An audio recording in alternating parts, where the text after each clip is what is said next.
Welcome to the second episode of the Spen and Nick Show.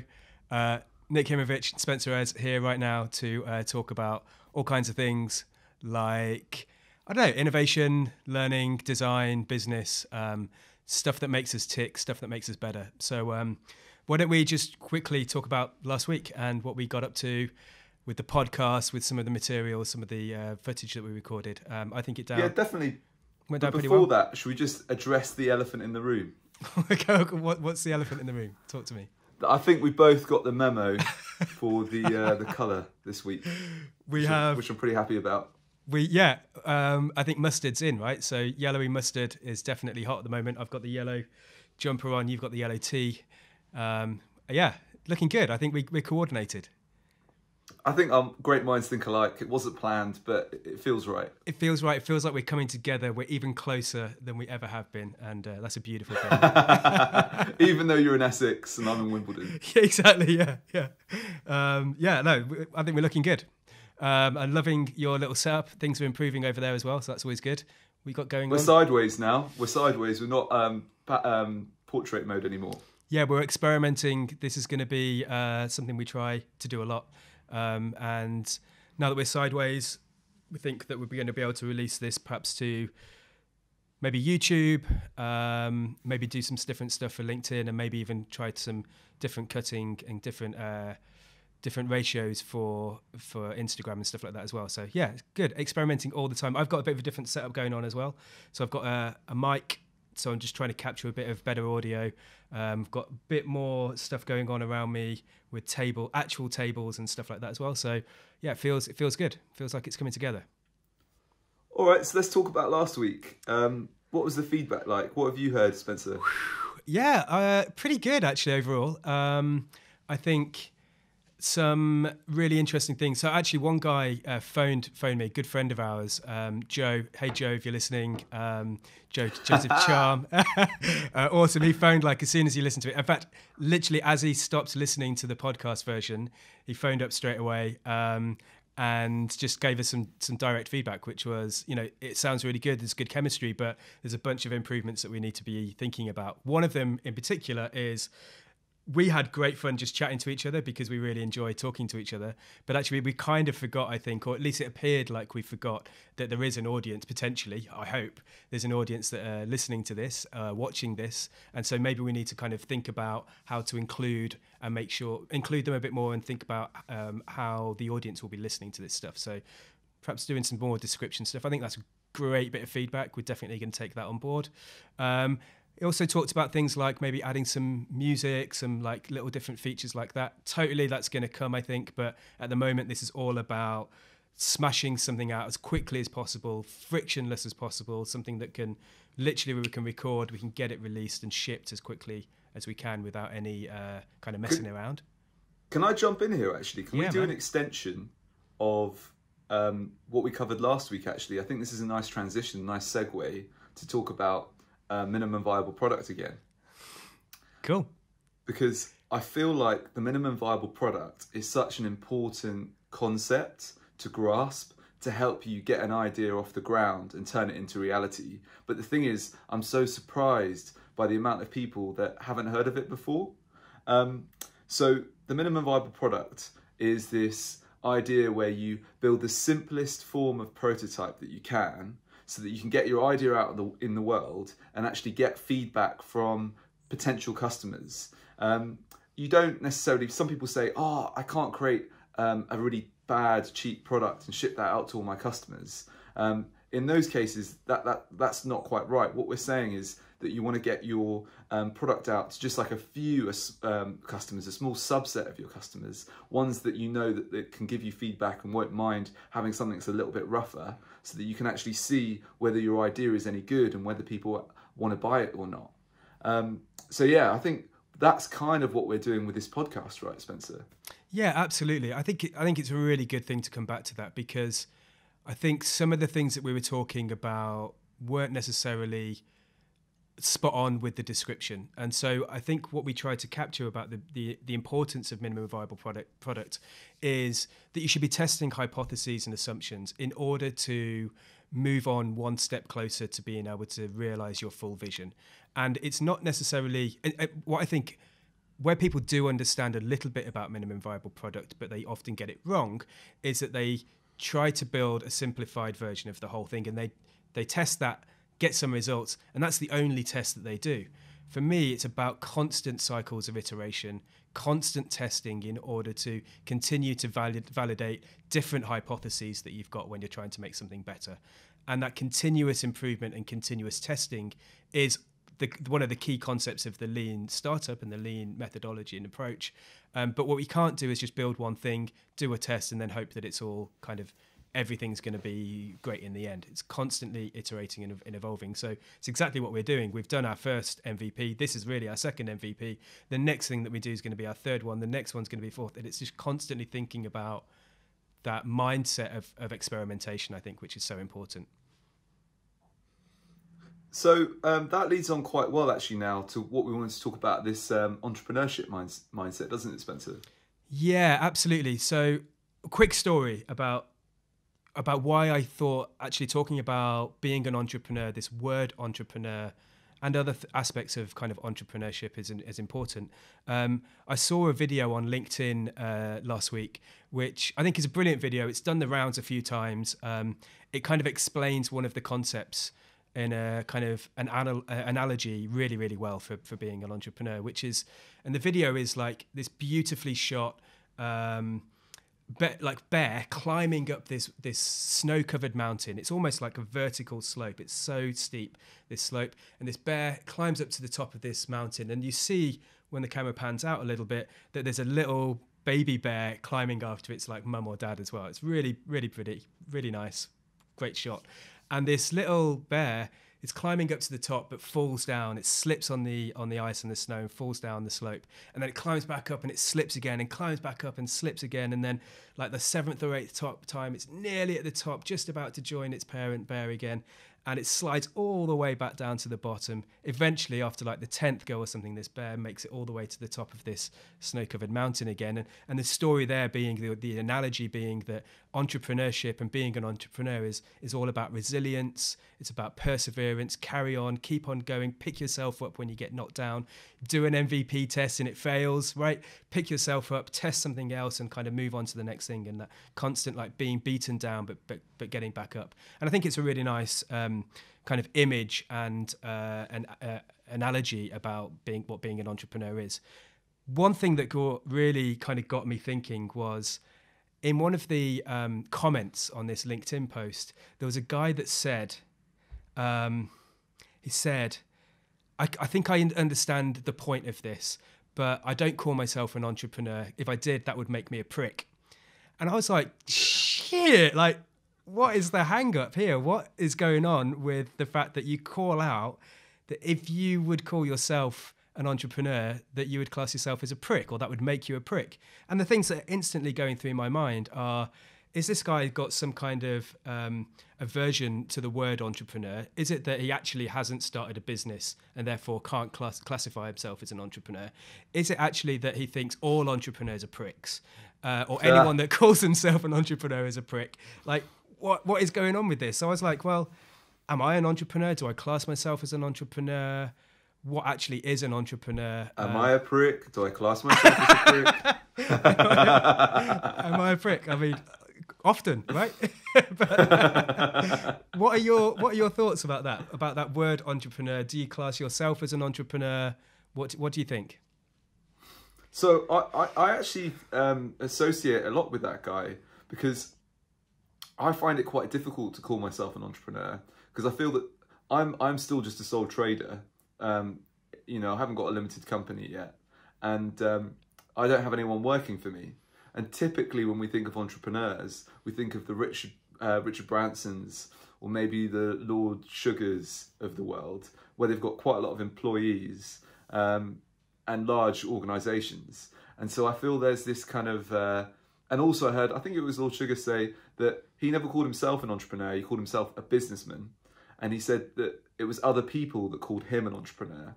And so from hearing someone like that say that, I thought to myself, well, who am I to call myself an entrepreneur? But there was a little bit of a friction though, because I've tried to change my Instagram account to a business account, and you've got to categorize yourself. And I actually probably felt most closely associated to the entrepreneur option more than the others, but still I didn't feel it was the right box. So I've really struggled with this word. So yeah, I'd love to get your take on it a little bit more. And I totally get that as well. I completely understand that perspective. I think now that you've classified yourself on LinkedIn as entrepreneur, that makes it official. So congratulations. Instagram. Oh, on Instagram. Okay, sorry, I thought you said LinkedIn. Yeah. On Instagram. Congratulations, you are now officially therefore an entrepreneur. But I actually did some research into this quite recently, and because I was writing a paper about how to create how to educate people in entrepreneurship and how to create a kind of the future of entrepreneurship, possibly through universities or other kind of ways of educating people. And the kind of dictionary definition of an entrepreneur, and I'm just going to read this out, is an entrepreneur is someone who makes money by starting their own business, especially when this involves seeing new opportunity and taking risks. So I think by all of those measures, you would definitely be an entrepreneur. I'm definitely an entrepreneur. We're both starting our own businesses. We both have started businesses previously as well. We're definitely taking elements of risks, and we're definitely trying to seek new opportunities. So kind of if that's what an entrepreneur is, then we would definitely classify ourselves as those things. So I guess just to pick up on one of the points that you made earlier about the kind of Bransons of the world, they would definitely be multiple entrepreneurs, or they founded lots of companies and started lots of companies. And I think there's perhaps a difference, therefore, of an entrepreneur that's done that many times and someone who's done it once or twice. Even though you've only done it once or twice, you'd still definitely be an entrepreneur. Is that fair? Yeah, I think so. Also, the way that I'm kind of reconciling it in my mind is that I think I've read a quote somewhere that said, the job of an entrepreneur is to innovate. Yeah. And that's how, I think it was Steve Jobs that said that, although I might be wrong. And I feel like innovation is my favorite topic. It's something that I feel like I understand how it works. It's something that I try and do as much as possible. And I educate people on innovation, and that's something I feel really confident with. And so in that sense, I'm an entrepreneur because innovation is what I do. Do you see that there's a difference between being an entrepreneur and being an innovator? I like to think of innovation as the action, the verb, and entrepreneurship as the noun, the person. Mm-hmm. Yeah, that's an interesting thing. And that reminds me of Austin Kleon's book, where he talks about be the verb, not the noun. So rather than classifying yourself as a creative, just be creative, be the verb, like do the stuff rather than look for the title. So maybe if you want to be more entrepreneurial, then, do the innovation, do the stuff, add value and start to have an impact on the world and start to, see if you can create some wealth from an organization. And that's a good thing. That makes me feel more comfortable, and it also reminds me of things like I hate calling people like a prick or calling people idiots, because actually I think it's wrong to brand someone like the noun, the name. I think it's more important to talk about the behaviour rather than the identity of the person. And so I like to think that people, when they do something that I don't agree with, they're doing something that is idiotic, maybe, or doing something that I don't agree with, or I class as a bad behaviour, but that doesn't make them inherently an idiot or a prick. Absolutely. So when you said earlier, I love how we're going back and using these examples quite a lot as well. Yeah, this is great. Like when you said earlier, you're a prick. Like actually, at times, probably I have some behaviours that some would deemed to be quite prickish. I was interested to hear what you were going to say, how you were going to use that word in that context. When I was a teacher, I used to you couldn't call a pupil, a child, an idiot or a fool or like something like that. You couldn't do it. But what I used to say, and this is probably really bad practice, so if there are any teachers or educationalists out there that want to give us any comments on this, do feel free. But I wouldn't necessarily suggest that this is a good strategy. But I would say to someone who is acting foolishly, are you a fool? And they'll say, well, no. And I'm like, well, don't act like a fool then, because at the moment you're acting like one and you're not one. Stop acting like one. Let's start thinking about our behaviours a bit more. And like, I think that sounds like classic teacher, kind of something a teacher would say. That was definitely before you were Spencer, Spenny or Spen. That was when you were Mr. Ayres. Definitely Sir, actually, I think, at this one. I had elbow patches, the tweed jacket, the lot. Oh, yeah. Of course you did, because you were a teacher. Exactly. Now, rather than just... and that goes well to the behaviour of teaching as well. You embodied the identity of a teacher. You have to take on these personas, right? It's all... Teaching is just acting, really, in many ways. Back onto this idea of entrepreneurship, because I do want to kind of pick out this additional point about being an entrepreneur and having an entrepreneurial mindset and acting like an entrepreneur, if you like, and those behaviours around entrepreneurship are quite different things for me. I think you have a classification of an entrepreneur for sure, and we've kind of got that set definition, but we don't necessarily have a definition of the entrepreneurial mindset.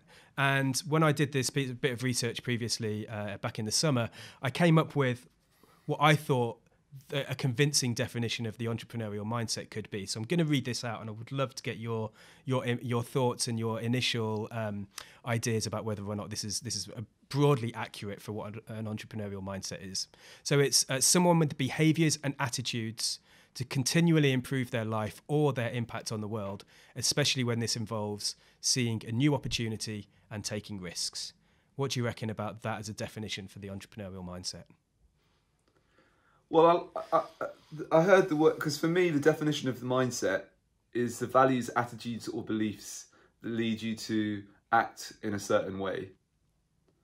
And so it's interesting that you've grouped in behaviours early on in that, because you said it's both the attitudes and behaviours.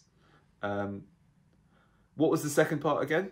So to continually improve your life, their lives, and the impact on the world. I think this is an important definition, and I think this is more important than ever with the environmental difficulties and social challenges that we're facing.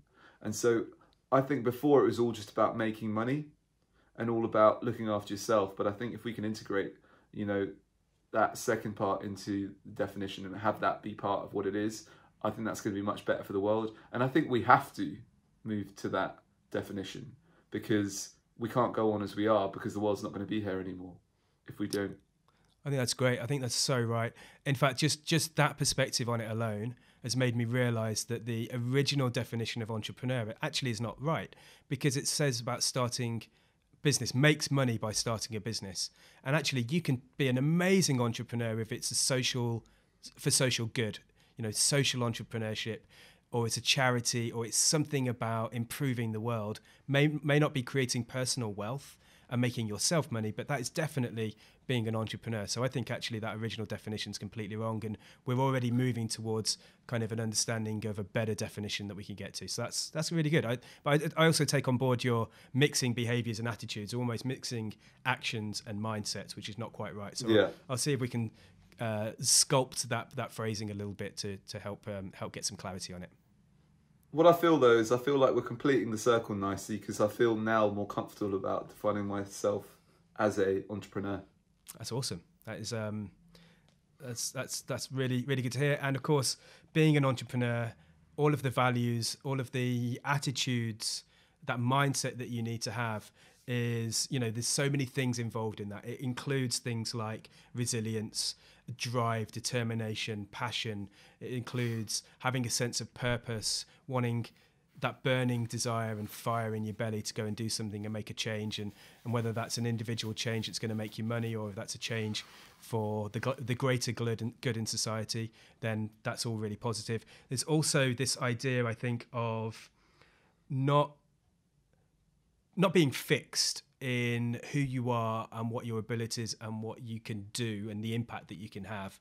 And of course, it's really hard for me. It's really hard to think of mindset in any kind of field or capacity without thinking about growth mindset. And this is the thing that kind of underpins so much of what we believe, I think, around the importance of mindset. So any kind of ideas and thoughts and like maybe explanation for anyone that might not have heard of growth mindset that you want to talk about? Yeah, definitely. So, well, we've got the book right here. I don't know if you've got your copy as well. It's just on my shelf in the other room.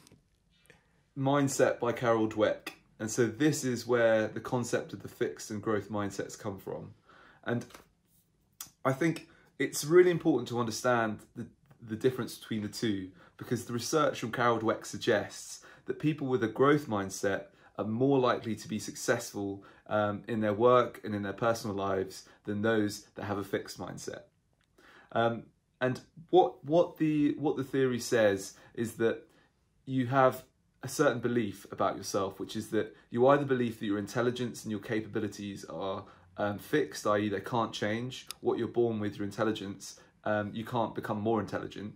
And then in terms of the growth mindset, it says that actually what you believe is that you can develop, you can grow, you can learn more, you can become more intelligent. And just that belief has a massive impact on your life, because it changes the way that you behave, actually, going back to what we were talking about before. Because if, for example, you see a big challenge in front of you and you've got a fixed mindset, would you go, oh, there's no point in giving that a go because I know that I can't do it because I'm not that clever? Or equally, you might go, well, actually, I am clever and I am really good at challenges, but I don't want to do that challenge though, because if I fail and look bad, that means that I'm no longer a clever person or a capable person. So it makes you kind of step back away from challenges a little bit. It also makes you think about effort differently. When you've got a growth mindset, you tend to try and put in, like, you see effort as a path to success. Whereas someone with a fixed mindset generally thinks, oh, well, if I was good, I wouldn't have to try. So there's quite a big difference there. Also, people with a fixed mindset tend to be kind of a little bit worried about the success of others because they think it makes them look bad. And there's only so much success to go around, is their perception. Whereas the growth mindset is more like, actually, you're inspired by other people's success. And it means that if you can see someone else doing it, then maybe you can do that too. So those are some of the elements or kind of parts of the growth and fixed mindset.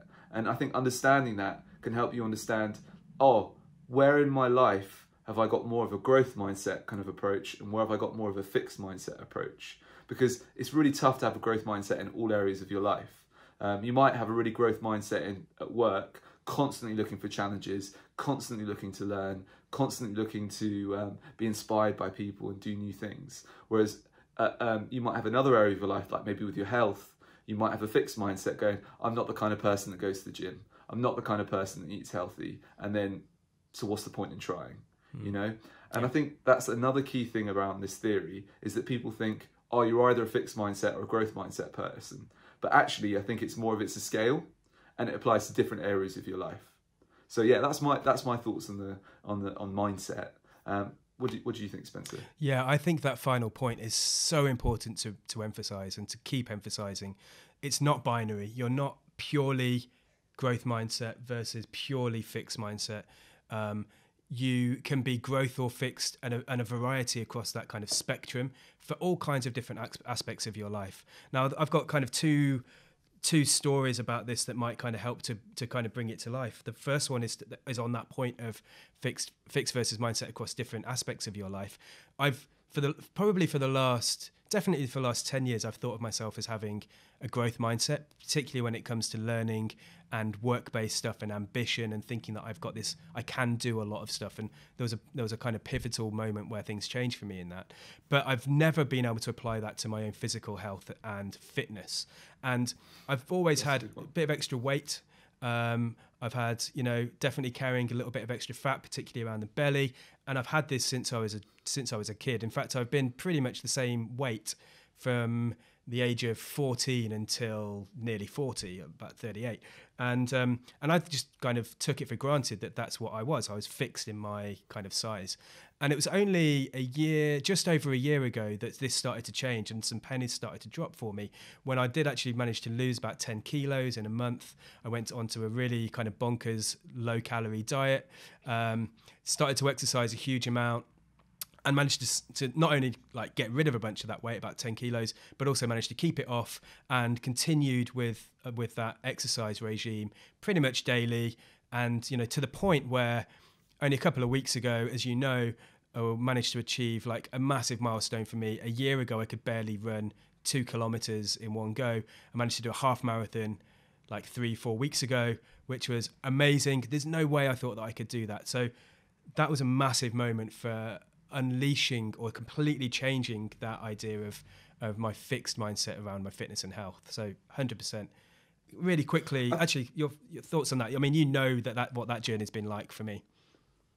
Yeah, no, it's been beautiful to see it as well, to see you go from not having run and then saying, oh, Nick, I just did a 2K run. And then you went, oh, Nick, I just did my first 5 or 6K run. Yeah. And it's like, oh, wait, I just did my first 10K. Yeah. Because I'd said to you, oh, I just did a 10K. And then I think that set the cogs going for you. You were like, oh, I better do a 10K as well. 100%, yeah, 100%. And then I was like, oh, I'm doing my half marathon. And you were like, well, I'm going to do a half marathon. And so what I think was special was that you saw someone else doing it that you train with.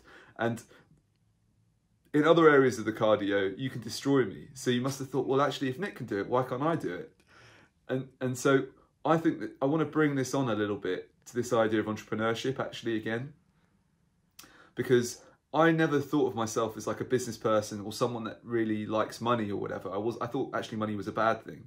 But then I went to Colombia, and while I was there, my ex-girlfriend, her dad was an entrepreneur, a very successful businessman. And it was really interesting hearing his background, because he said his background, like he was really poor when he grew up. He didn't have, I don't think he had his parents. He grew up, I think, with different family members. He said he didn't even have enough kind of money for shoes just as a kid. But then he was able to go through that difficulty and all those challenges, and still become a successful entrepreneur. And so I feel like, and I saw the outcome of that in the sense that he had a big office in the centre of town. He had a beautiful house. He had an amazing kind of country home. He used to go on holidays all the time, and big company, and it was really, really successful. And seeing that and knowing his story made me realise, oh, actually, maybe it's possible for me to do the same. Because I didn't have all those difficulties. Like, why can't I do that too? And so it really inspired me, and it switched on my growth mindset in terms of business. And so I think that's a similar story as your one, Spencer, being inspired by someone else, seeing that what's the difference between us, we can all do it, and then just going for it. And I think that's the real value of the growth mindset and understanding it. Yeah, 100%. And actually, without getting into too much kind of education theory on it, there is something that like an alarm that kind of triggers off for me with this, or a and it's worth pulling this out, which is there's a guy called Vygotsky who came up with a learning theory many, many years ago. And it's the thing called the zone of proximal development. And I think this relates to a lot of aspects of our life, not just our kind of learning, particularly not just learning when you're a kid. But the zone of proximal development is essentially this idea of scaffolding each other in a peer-based learning kind of world, where you are learning from each other, learning from different people. You get one person that's a little bit better at something than you, and you kind of follow them, and you kind of come up and they continue to learn, and the more they help you, the more they learn themselves, and you kind of keep supporting each other and scaffolding each other until you get higher and higher and better with your learning. And I think just that proximity that you can have to someone can actually help you and rub off on you if you've got the right kind of ways to look at things and the right aspects and the right mindsets in order to be able to grow with that person. So I remember this when I first started working with startups. Just being around other founders, being in the entrepreneurial community helped completely change what I thought about my career and trajectory literally from being in the same room as people, because I was hearing conversations and understanding things. So that idea of the zone of proximal development, I think, is something which is theoretical stuff from like the 1960s, I think, but actually it applies to many aspects of our lives. And if we can look out for those opportunities, then that's going to surely stand us in better stead in the future. So it reminds me of an old saying that my mum's, says the whole time. She's always said to me since I was little. She says, in Spanish, "Dime con quien andas y te diré quién eres." And that means tell me who you hang around with and I will tell you who you are. And I think that perfectly describes what we're talking about now, doesn't it? Exactly right. Exactly right. Yeah. What's that other one? You're like the sum of the 5 closest people to you. Or one of them is like you'll probably earn the average of the 5 people that you're closest to. But also I think you kind of become the average of the 5 people that you're closest to as well. So this is clearly the case with us two, because we're not just thinking in the same way, we're also wearing the same clothes pretty much. So that's I think on that note, I think we started on the colour of our clothes. I think should we finish on the colour of our clothes there as well? I think that's a perfect place to stop and end this. And as ever, this is a constant learning journey for us. We're constantly improving things. So if anyone's got any thoughts on what you've seen, what you've heard, shoot them over to us. You can get us on Instagram. I am the Spencer Ayres, as we remember from last week, and you are Nick Himo. Nick Himo. So this has been the Spence and Nick show, and we'll catch you next week, right? Yep, looking forward to it.